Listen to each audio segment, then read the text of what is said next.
But I sat down in there, and this Vietnamese gentleman, Brandon, found out we were from Westminster, and he told us he graduated in '81. I was very lucky. I planned on being a teacher my whole life. Okay, so you already knew you wanted to be a teacher. I wanted to be a teacher, yes. So what pulled you toward being a teacher? Yeah, I don't mean to put down anybody, but a lot of you can be honest. Yeah, I'm going to be honest. A lot of these students are becoming, I hate to say the term Americanized. Remember when I had students with, they got a B+ on an exam, they were scared their parents and teachers would both be disappointed in them. Now they become Americanized, and they've realized that, you know, a C or a B is okay. Oh, I see.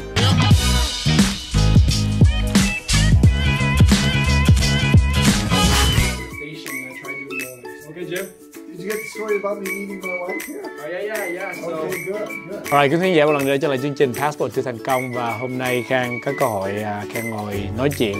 Đặc biệt một người bạn của Khang, một người chỗ làm của Khang, một người thầy giáo cũ của Khang luôn, đã dạy 30 năm, hoặc là 30 years of teaching. Và hôm nay Khang muốn cho mọi người được một cái cơ hội hiểu về một cái hành trình làm thầy giáo 30 năm, những gì đã xảy ra và cái sự suy nghĩ và những cái gì mà đã thúc đẩy ông ta đã tiếp tục dạy 30 năm. 30 năm là rất là lâu nè mọi người. Ok, và Khang sẽ giới thiệu đây là ông giáo trường trung học Westminster High School, Jim Mancini. I'm jealous, Kang. How do you speak all those words? They're all one syllable. How do you do that? Well, you were born with it, so it just became part of you. I'm Jim Mancini. I've been going to this school since 1971. When I was 8 years old, they had Westminster Sea Lions. And then my brothers graduated from here. My father graduated from here. My wife graduated from here. And this is my 31st year teaching at Westminster High School. So you were here as a high school student? I was born in Westminster at Westminster Hospital, and I've never moved or lived anyplace Westminster else. Hospital, like what do you, like where is that? That's closed up now. It's so old. It's hidden. You remember the street? Yeah, it's on Beach Boulevard in between Westminster and there's a little side street. I forget what it's called. But it's hidden back in a residential area. Is it near the DMV? Well, yeah, it's behind sort of the DMV. Yeah. Sort of, I think now they have like a senior home. It's a senior living assistant place, yes, exactly. So you were saying about like Westminster Sea Lions, the aquatic team. Can you clarify what is the Westminster? It was for kids to learn how to swim and be part of a swim team. So it was all kids like from 5 to 12. There would be 70 or 80 kids there at every practice. Okay. They'd both be learning how to swim and be part of the swim team here at Westminster High School. I see. But it's still Westminster High School Lion. Right. Yeah. So you technically grew up in Westminster. Yes. So how was Westminster back in the day compared now? Can you give it a visual? The visual is like next to Warner Junior High School were hundreds of cows. There was a dairy farm there. Okay, which is Newland and Westminster. Right. And you would pull up in your car, and it was outdoor, and you'd say, I need 2 gallons of milk and a dozen eggs, and they would hand them to your car, and you would pay them, and they would give you the money back. Is that the museum right now? I think it's converted to a museum, like a farm. Yes. I think it's like a church. A church. If you drive on Westminster and Newland, you see there's like a church, but they still have like all these farm equipment in front. Yeah. Ah, okay. Yeah, and there were strawberry fields, there was orange trees. You actually saw a number of places with cows and stuff. I see. Yeah. So how was the community back then? Like, what was the demographic of, well, they probably, so this was 19... When I graduated here, it was 1981. When I started in 1977, it was the first Vietnamese here. Okay. And I got a great story to tell you about that. Okay, go ahead. On Brookhurst, there's a little restaurant called Artist. Yes. Okay. It's a crawfish. Yeah. That's the one you share with me. That yeah, I love this story though. Because we were going there to watch the MMA fights on the TV, and we heard it was a good restaurant. But I sat down in there, and this Vietnamese gentleman, Brandon, found out we were from Westminster, and he told us he graduated in 81. And sure enough, we sat there, and his friend next to him actually knew us, and I recognized their names. Oh, I see. And stuff like this. So we spent the whole night talking and stuff. And sure enough, I went home, and sure enough, in the yearbook, Brandon Nguyen. Oh, I see. So we random met a guy 50 years old, like Melody and I, that we graduated from, and they were the very first. Okay. Vietnamese. So he was probably like the boat people. Right. That's what they were named, honestly, Yeah. the boat people, Yeah. yes. Yeah. So when you were at Westminster High as a student, there were probably only a few Vietnamese. Maybe, like you, good point, King, maybe 20 Vietnamese students here. Okay. And that's it.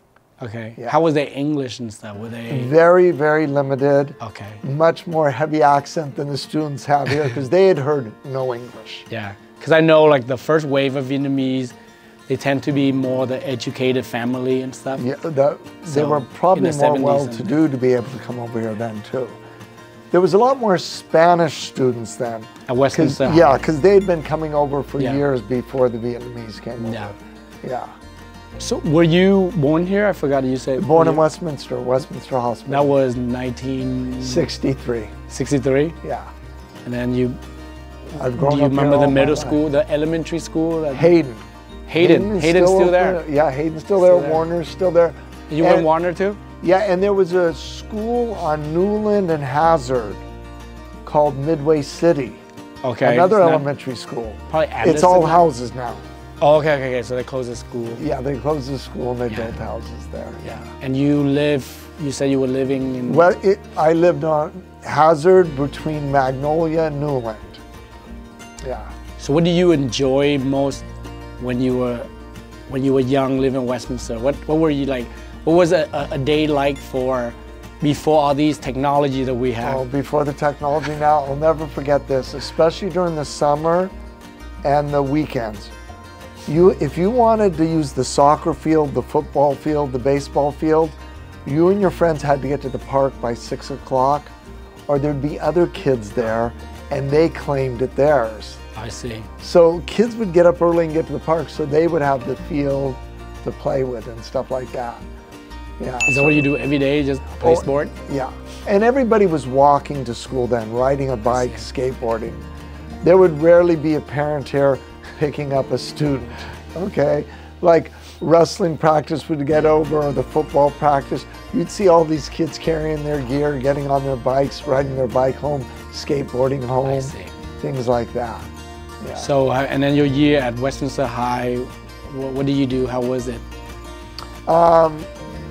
It was a big step then, and I still think it is for all the freshmen going from middle school to your first year here at high school.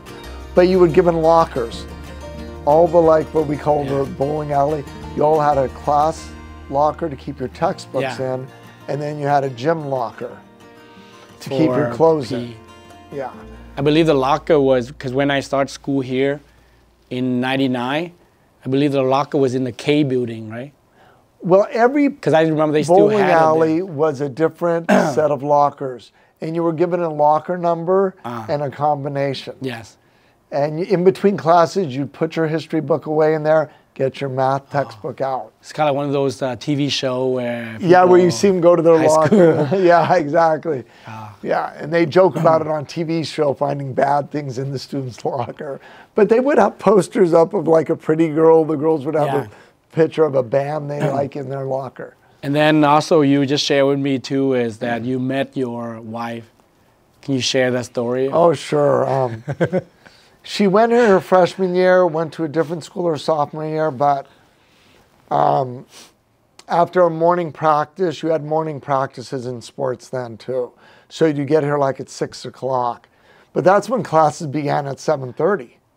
Okay. Yeah, so First period began at 7:30. Okay, so it was way early. Now we start first period at 8:30. Yeah, so, yeah. But, and a lot of kids bust in then too. I don't think they even, I think probably the sped student the special ed but I students think bust in, rare. but a lot of kids bust in then too. see. And I saw her get off the bus, and I told my buddy Jaime, I'm going to marry her. And I ended up marrying And you did marry her. Yeah, So then your wife also came from Westminster High School? Yes. Yeah. And we still see a lot of friends from Westminster High School, all my best friends, but as most students do, a lot of them have to move from California to afford a house nowadays. Things like that. So how come you didn't move, or what kept you back at Westminster High? We were old enough to be able to afford a house, a big 3-bedroom, 2-bathroom for $220,000. As your parent bought the house, right? Right. But no, we bought ours. Okay, you got bought, $220,000. yeah. My parents went here. You put $1 down payment on a house in Westminster. They drove out from Maine. Oh, I see. Because my papa came over from Italy to Maine, the closest state. And then you heard about California, $1 down payment, you can have a house. $1 down payment. Down. And the house, what was the cost for the house when they bought? $45,000. $45,000. And how many rooms was it, Jim? 3-bedroom, 2-bathroom. And that's right in the middle of like Little Saigon, Westminster, between Newland and Hazard, between Newland and Magnolia. Yeah. So then you never had an opportunity to leave Westminster? I didn't want to, you know what I mean? Kids were on the street.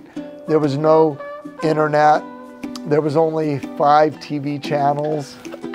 No remote control. If you wanted to change the channel, you had to stand up and change it. And you still live in technically Westminster? Fountain Valley. Fountain Valley. Just right on the borderline, yeah.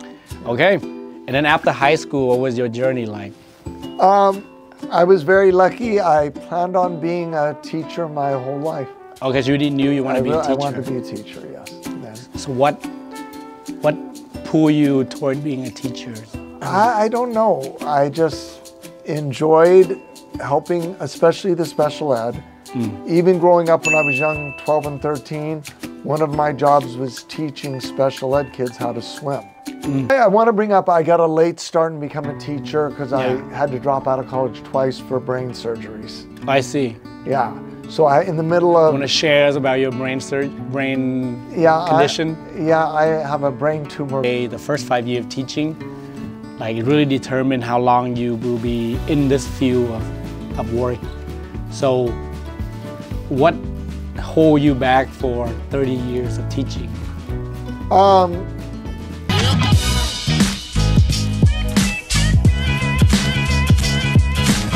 Because they went to a different school. They went to what was called Wintersburg. Okay. It's not there Not anymore there anymore either, but they had a special school for the special ed students. And here at Westminster, they would have nights where the special ed students came over and learned how to swim. I would always volunteer to work with them, teaching them how to swim. And I think that's what, well, across the street from me, I hate to change the subject. No, it's okay, Jim. I had a cousin. I edit, so you don't have to worry. Okay. I had a cousin who was special ed. She only grew to be about this tall. Yeah. And she was, you know, she had the mind of about a 10 or 11-year-old, and that's as far as her mind developed. Yeah. And so I think tutoring her, teaching her how to swim and stuff, that really inspired me to be a teacher. To be a teacher. Yeah, my little cousin Kim. So where do you go for college? I went to Golden West first, of course, then Cal State University, Long Beach. Okay. Yeah. And then you got your teaching credential. Yeah, I got a teaching credential. I taught 1 year in Long Beach, and then it opened up here, and I came here right away, and I've stayed here 31 years. So what year was that? Oh my gosh. A year? I want to bring up, I got a late start and become a teacher because I had to drop out of college twice for brain surgeries. I see. Yeah. So in the middle of... You want to share us about your brain condition? I have a brain tumor growing in my left temple. You can see from there, Jim. Yeah, the hole here, and I have a big scar. That's why I don't want to go bald like Kang. Oh, okay. You got to keep that in there, Kang, okay? Yeah. It's going to be scary. We will. I'm going to have holes and scars on my head. So that you feel like, oh, like indent in your head. Indent it. Okay. I'm going to lie to my students and say I got them hit from baseball bats from being a bad student. So you got your teaching credential and then you came back? Yeah. And when it was open here? It was opening. There was one opening, and so that probably in the 1991 or something, right about there, yeah. Okay. 1991, I'd say. Or I would have got started 4 or 5 years earlier than that. Okay. And And you've been there back for then, 30 years. teachers were different too. Yeah. I want to tell a story. All these teachers here, when I went to high school, all had a summer job at the same place. Mr. Pacelli, Yeah. Kathy Iverson, Yeah. all of them worked at Disneyland Oh, wow. during the summers. Mr. Wilson, my math teacher, Yes, worked I the had Mr. Matterhorn. Wilson. You did too. He Yeah. worked the Matterhorn. Mr. Pacelli worked at Pirates of Caribbean. How come? Is it because they know each other and then they... Because they need a summer job to get paid during the summer. Ah, So the 2.5 months, and Disneyland's more busy during the summer. yeah. So I saw a lot of my teachers from Westminster High School working at Disneyland. So now us teachers are saying, you know, how our life, comparing to back in the day, I mean, our life's Yeah. pretty much yeah, pretty lucky. I mean, we're lucky that we don't have to worry about summer school. summer school. We need a summer break work. though too. Yeah, we do. I need want a to make break. sure that's on the TV. Yeah. I really think if teachers had to work 12 months out of the year teaching, Yeah. we need a little compensation time to relax and lower our blood pressure. Yeah. So Jim, like, what I know is that people tend to say the first 5 years of teaching, like, it really determine how long you will be in this field of work. So, what hold you back for 30 years of teaching? I think there's a lot of rewards in teaching people don't mention. Yeah. You know, when you go to a restaurant and your student's sitting there being your waiter thanking you, or they just send you an email now, or you see them someplace else and they're telling you how successful they are, they're becoming a nurse, and they thank you that you influenced them. I don't think there can be any greater reward than money or anything can give, knowing you've influenced a student to make it in this life and they're eager to help others as well. Makes a big difference. And I see that. I just went to Michael's, a sports bar. I saw one of my past students. I barely recognized him until I talked to him a little while, but he wanted to shake my hand. He's becoming a nurse at Golden West College's program. It's true though. I mean, I remember that too, because sometimes, like, I feel like the students see us, like, a lot of times think they afraid that we don't remember them. Right. But we actually remember. We might not remember their name because you have 180 students every year, so it's tough to remember everybody's name, but we remember them. We remember where they sat and whether they were a good or bad student. Yeah. So speaking of student, Jim, like, over 30 years, have you seen any change with the student population from when you start teaching in 91? Yeah, I don't mean to put down anybody, but a lot you can of be honest. Yeah, I'm going to be honest. A lot of these students are becoming, I hate to say the term Americanized. How so? Yeah, well, the Vietnamese held education very, very high, the teacher very, very high when they came over. I remember when I had students they got a B+ on an exam, they were scared their parents and teachers would both be disappointed in them. Now they become Americanized and they've realized that, you know, a C or a B is okay. Oh, I see. That's what you meant. Factors like that. And there's always a few students, just a very few though. I'm very glad they still know respect for the teacher. I see. In every culture, I think the teacher is held quite high unless they've been influenced in a bad way of some sort.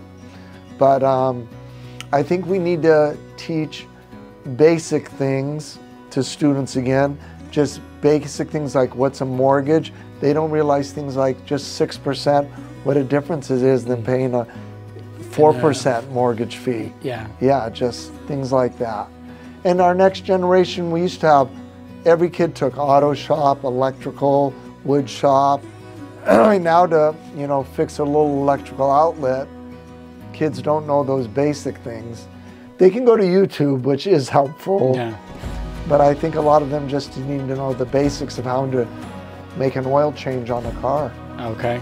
Things like that. So like it's like a lack of like having that basic skill of survival? Yeah, if we went back to the 1960s, I think every man in this world knew how to do an oil change, change the air filter, things like that, you know what I mean? I guess for sure I'm not from the 1960s. I actually don't know oil change. I have to go pay like $50, $60 for oil change. Right, we go to the quick 15 minutes change now, and things like that, So in general, that for like all the student. And you were mentioning about the Vietnamese student as well. So, okay, since this is on LittleSaigon TV. Right. So, what's the change, specific change for a Vietnamese student in the 90s compared to like 2020 now? Yeah, that's a 30-year difference. And Mrs. Jan, my translator, with my Vietnamese that I've worked close to over all 30 years, we're both been a little disappointed recently on some of them. You know what I mean? Yeah. They wanted to learn English. And I gotta admit, it's challenging now. You used to come over here, my papa came over here, had to learn English. There was no translator. Yeah. There was nobody speaking Italian. And you your went to the store. Immigrated from Italy. Yeah, and there was no TV channel that he could watch. You know, now the Spanish, the Vietnamese, there's TV channels. You go to the DMV, you used to have to take the test in English. Now you choose from 50 different languages, you know, to take the test in. And I think that much more pressure, because you can go to a store now, a Spanish-speaking store, a Vietnamese-speaking store. Yeah, and the restaurant, for example. Restaurants even, they'll speak, Vietnamese and Spanish. Yeah. And I think it's challenging when, even at lunchtime, I know I'm out of this jumping from subject, but I'm disappointed at lunchtime when 3 students are sitting next to each other, all speaking Vietnamese or texting even in Vietnamese, when they used to have to speak in English to each other. Yeah. And they wanted to. Yeah. They wanted to learn English. I used to joke and try to say words in Spanish and Vietnamese, and it would make them laugh, but it would make them feel comfortable. But I would at least try to show them trying to learn it. Now they just wait for the translator, or they wait to get on their Chromebook. They can take a picture of the worksheet. It translates it into the Vietnamese, Spanish, Mongolian, Russian. Yeah.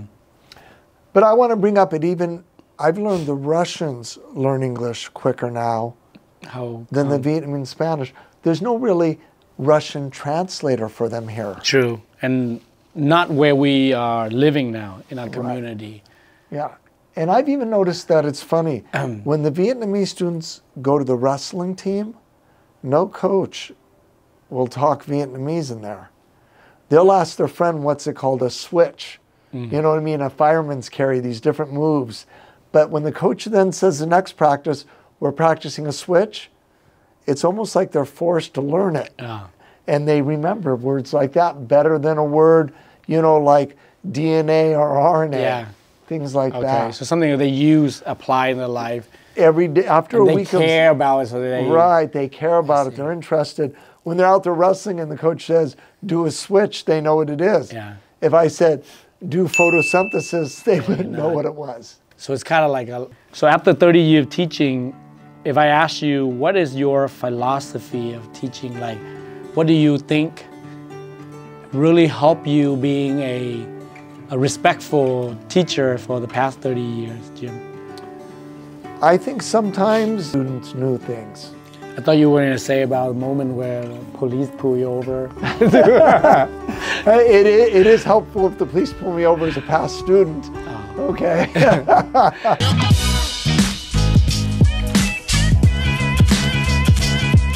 So you're saying that we kind of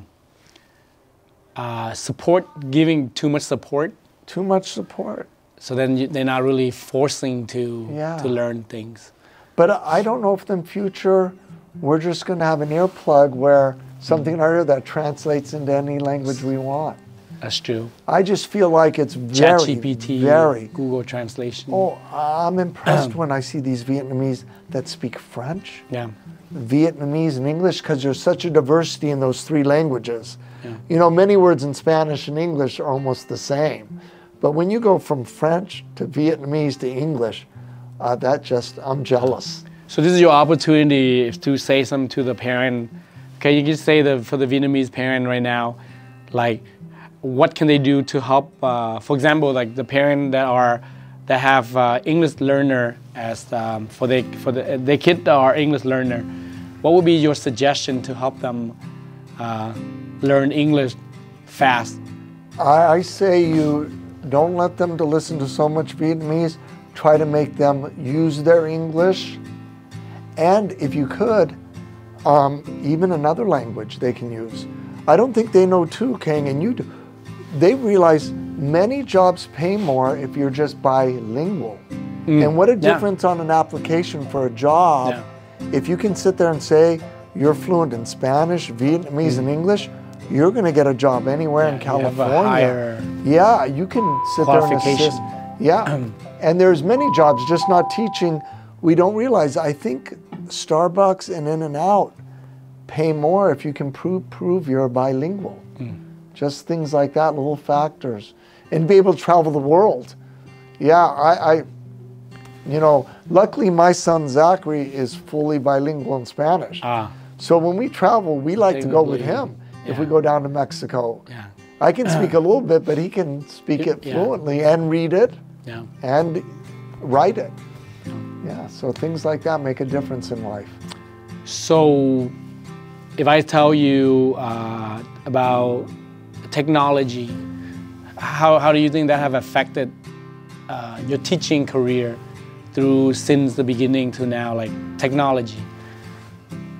I think it's a proven fact already. Just the simple thing of reading from a textbook compared to an iPad or a Chromebook or computer, the mind focuses more.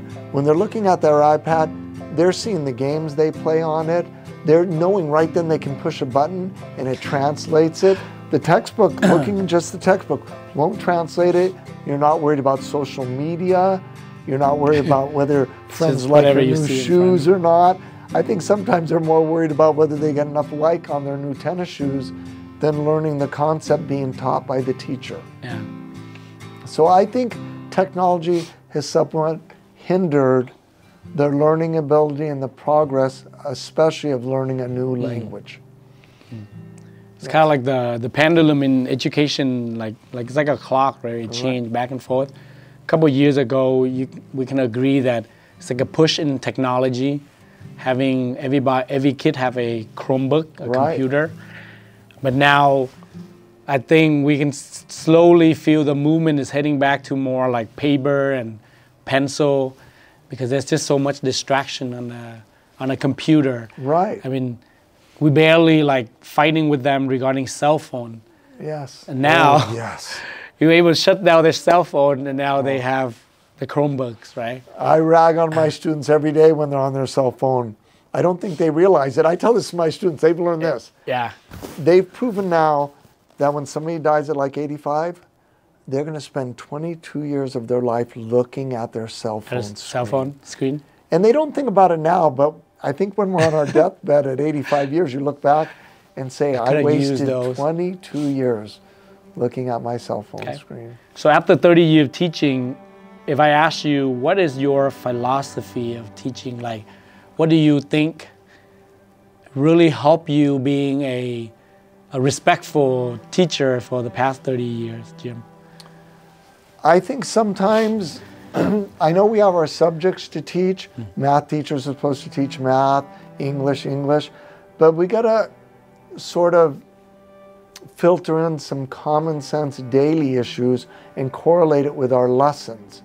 You know, we can sit there and say photosynthesis, you don't have to know it in detail, but we should know how the plants, how much they do for us when it comes to producing oxygen, how we get them to make the proteins for us, and try to implement daily things into every lesson. How they're going to use math when it comes to buying a down payment on a home, a mortgage. And we're supposed to learn from history too, so you can implement it into every lesson, something they can use in their life. Every person can use in their life, whether they're a carpenter, a doctor. So like more application type of thing? I think we could, definitely. After 30 years of teaching, what is your most memorable moment being a teacher? My most memorable is seeing that student's brain and they come up in maybe their sophomore year. I got to admit, some students take longer till they understand, I need to be able to read and learn and write if I'm going to make it in anything. You know, even if you're a mechanic, you got to read the owner's manual. This car's a different make than this one. I've got to learn what the difference. But sometimes it takes them their junior, sophomore year. they come to you, I understand now, Mr. Mancini. I should have been doing better. I'm doing better now. I'm going to graduate. I have plans. I have interests. And we need to have them focus on what their interests are. Because I've had many students and even friends that despise going to work every day for 30, 40 years of their life. They've got to find something they enjoy doing, and it'll make their whole life better if they look forward to going to work every day. Because I'm excited to go to work each day to teach students new things. I thought you were going to say about the moment where police pull you over. It is helpful if the police pull me over as a past student. Okay. You want to share that story? Which one? I've been pulled over by the one where they follow you into the parking lot and you just walk into work. That's what I heard. It has to do with the medicine, right? Right. For a while, I couldn't drive. My wife would take me to work. I would go over to my parents' house in the morning to care for my father, who was 100% disabled. Yeah. So I would help care for him in the morning. And it was finals week. My mom was driving me, and I was a little bit late, so she was speeding. And I got pulled over. I told her to go to the parking lot, so it looked like we were running away from the police. Oh, I see. I see. And I got out of the car. Okay. And my mom got out and said, I'll pay the ticket. We were speeding. Yeah. But the policeman told me to get back in the car. Oh, I see. But the bell had already rung. I was late to my class for finals. So then Mr. Bocelli, a fellow teacher, even stood up and said, Mr. Mancini needs to get to his class. The bell rang. The bad part was students started to circle around. I can imagine. And then some of them started yelling, do we need to jump the police officer? I was going, no, students get to class and stuff. And it just got out of hand. And I ended up being taken to the police department for... He wanted me to get back in the car, because I guess even if you're not driving, they want you to get back in the car. But eventually, they just said, you have to go back to the Westminster High School. The students are defying going to class. They were saying free Mancini. I think it was just a purpose for them not to go to class, honestly. But I just came back and told them, it all went smooth. Okay, see, that's the thing. Yeah. So I also noticed for you rarely work. I think you never taught AP Science honor. So what's why? Because you've been in it for many years. You definitely have the seniority or, the right to choose to teach those level of courses. But why do you? Because I really enjoy teaching the LEP students. Because I know it's changed, but they were challenged, and I knew that. You know what I mean? They go to some classes. And LEP students are limited English proficiencies. Yeah, some teachers are talking English just at a slow pace. These are new words. And I just could comprehend that, to slow down, to infilter using their primary language and their secondary language to learn this new language. And I was very excited they wanted to learn English and they wanted to learn science. Các em học sinh thân mến, các em có sẵn sàng để nâng các kỹ năng của mình lên mức cao hơn chưa? Hãy sẵn sàng đi, bởi vì học khu trung học Huntington Beach đang bổ sung thêm các lớp giáo dục kỹ thuật nghề hay CTE trong niên học tới. Cho dù em thích về kỹ thuật, y tế, kinh doanh hay các ngành nghề khác, đều sẽ có lớp ưa thích cho mỗi người. Các lớp CTE được thiết kế để cho học sinh có trải nghiệm thực tế trong đời sống. Hãy tận dụng cơ hội này để phát triển các kỹ năng đáng giá, giúp các em chuẩn bị cho sự thành công. Các lớp CTE sẽ khác nhau tùy vào các trường trong học khu. Em nhớ hỏi chuyên gia hướng dẫn của mình để xem các lớp nào được dạy ở trường em. Đừng bỏ mất cơ hội này để khám phá về các đam mê và tiềm năng của mình.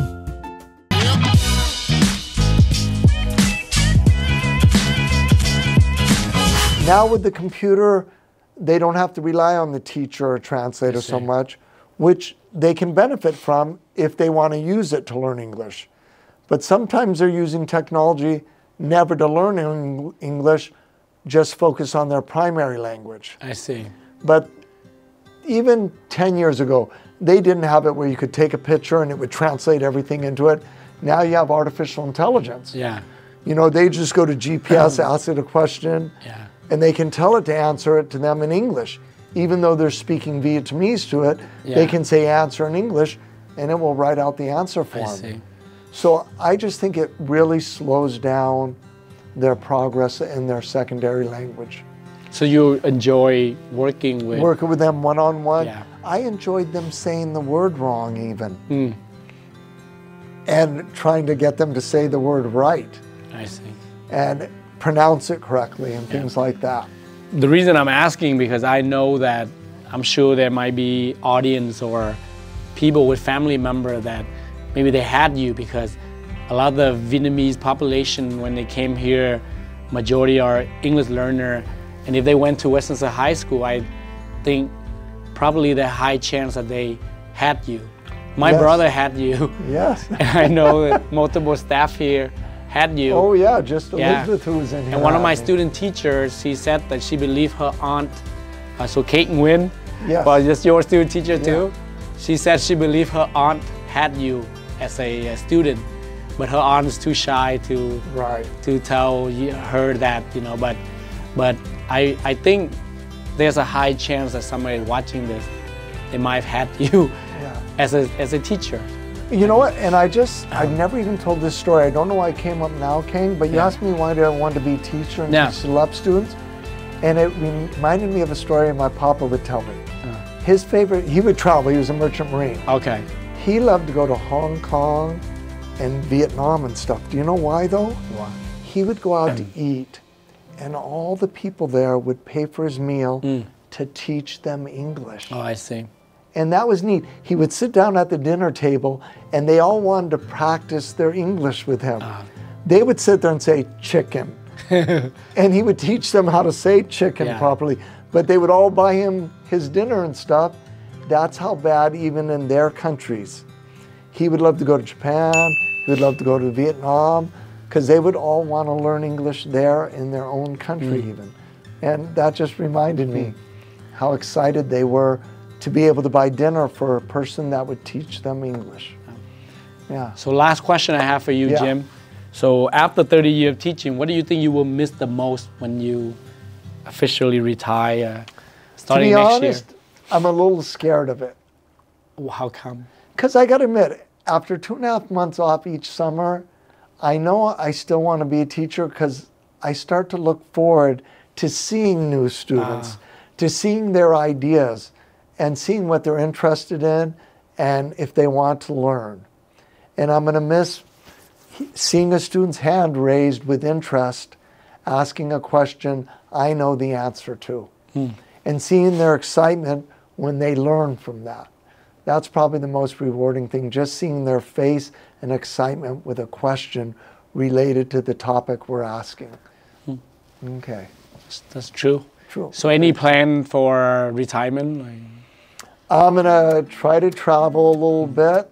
I have been even traveling. I hate to admit this to all the parents out there. You're retiring. After 30 years of teaching, you have the right. I had over a year of sick pay. Sick pay you have to use, right? It was gone. So I went to Italy already and Japan already.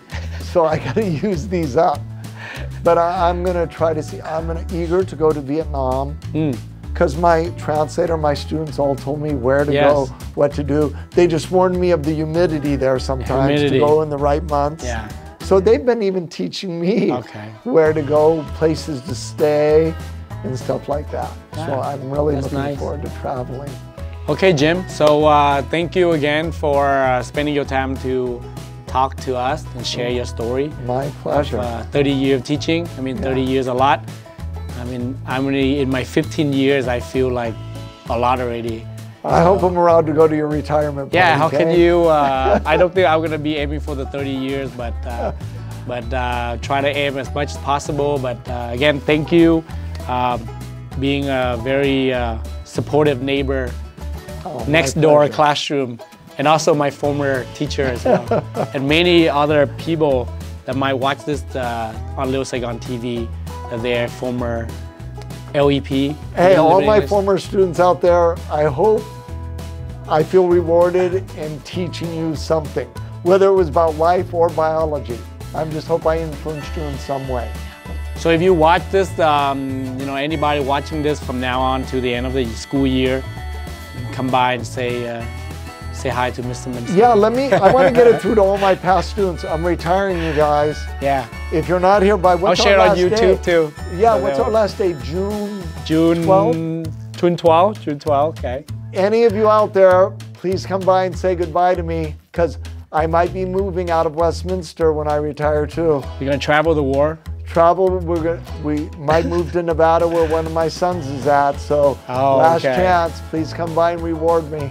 Yes, yes. Thank you. All right, thank you, Jim. Okay, All right. thank you, Ken.